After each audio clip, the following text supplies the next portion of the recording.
David shared some wonderful words that we can think about, meditate on, consider in Psalm 27, verse 1 through 3. There in those verses, we read these words: "The Lord is my light and my salvation. Whom shall I fear? The Lord is a defense of my life. Whom shall I dread? When evildoers came upon me to devour my flesh, my adversaries and my enemies, they stumbled and fell. Though a host encamp against me, my heart will not fear. Though war arise against me, in spite of this, I shall be confident." David identifies a number of emotions that we can experience in life: fear, lack of confidence, dread. These are things that we can experience in life because there's opposition that could come against us. We have a real enemy that we face, and ultimately that enemy is Satan.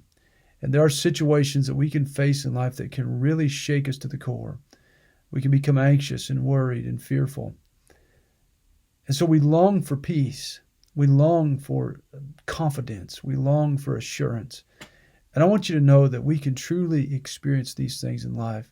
We can experience God on much more than just a superficial level. There's three things, and there's three reasons why I believe we can experience God on much more than just a superficial level. As you look at Psalm 27, we see that there are no worthy opponents to our great God. David asks the question, "Whom shall I fear and whom shall I dread?" Is there anybody? Whom? Name me one that would cause me to fear. Name me one that would cause me to dread.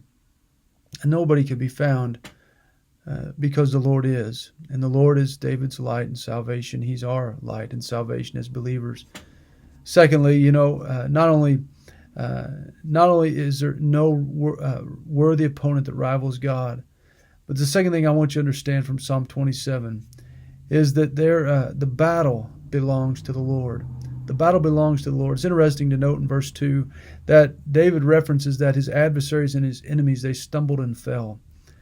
It's amazing how God can orchestrate details and work in ways that we can't to cause those who are adversaries and our enemies to stumble and fall. And God does that. The battle is his to fight. The battle is his to win. And then I also want you to notice, thirdly, that the presence of an enemy is powerless. "Though a host encamp against me, my heart will not fear," David says. There is in these three verses the presence of an enemy. But the thing that there's not is worry and anxiousness over that enemy. David, though there's a presence of an enemy, yet he remains calm and composed and confident. It's because of the Lord.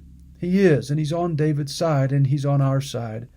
In Psalm 23, David writes that the Lord prepares a table before him in the presence of his enemy. It's amazing that God, our great shepherd, can prepare a table for us to sit down and dine at, even in the presence of an enemy. The presence of an enemy is not powerful, not any more than a shadow of a dog can bite. So though there might be evil, and though there might be an enemy around us, I want to encourage you not to be scared by the presence of an enemy. Our God is much greater. Our God is for us as his children. And our God is with us as his children. I hope you can experience a glorious and confident calm in your life because the Lord is our light and our salvation. He's our defense. Hope you have a great day, and may Christ be formed fully in your lives.